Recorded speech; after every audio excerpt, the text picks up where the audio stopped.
So ఇవాళ curvature tool గురించి అయితే చూద్దాం. సో కర్వేచర్ టూల్ అంటే ఇది 2017 అడాబ్ పిసిలో అయితే కర్వేచర్ టూల్ వచ్చింది. ఇది సిమిలర్ గా మనకి పెన్ టూల్ కి రిలేటెడ్ గానే ఉంటుంది.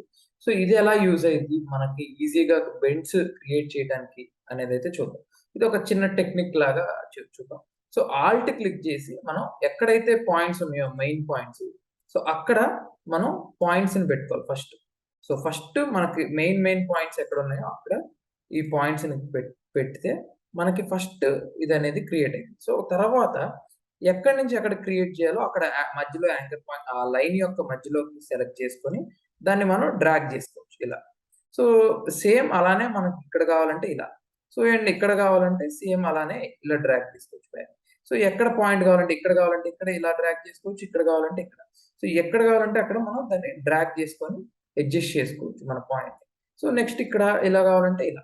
సో ఒకవేళ సెట్ అవ్వకపోతే ఇంకొక పాయింట్ వేసి కూడా మనం డ్రాగ్ చేసుకోవచ్చు.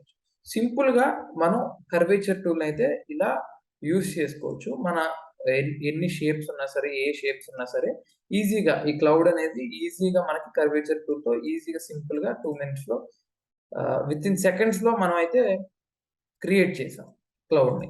ఓకే, సో ఇలా ఇటువంటి ఏ షేప్స్ అయినా సరే బెండ్ తో ఉన్నవి, బెండ్ ఎలా చేయాలి ఇలాంటివి అర్థం కాకపోతే సో మనం దీన్ని కర్వేచర్ టూల్ తో సింపుల్ గా ఆల్ట్ క్లిక్ చేసి 4 పాయింట్స్ పెట్టాం, అక్కడికి డ్రాగ్ చేసేసి సెట్ చేసేసి. సో ఇలా సింపుల్ టెక్నిక్స్ అన్నమాట ఇవన్నీ. సో వీటితో మనం గ్రాఫిక్ డిజైనింగ్ ఎలిమెంట్స్ ని మనం క్రియేట్ చేయొచ్చు. సో ఇలాంటి వీడియోస్ ఇంకా కావాలంటే సబ్స్క్రైబ్ చేయండి, కామెంట్ చేయండి. ఇలాంటివి నేర్చుకోవాలంటే డిస్క్రిప్షన్ లో అయితే మా నెంబర్ ఉంటుంది, మీరు ఖచ్చితంగా మాకు కాల్ చేయండి. మా సపోర్ట్ టీం మీతో మాట్లాడతారు.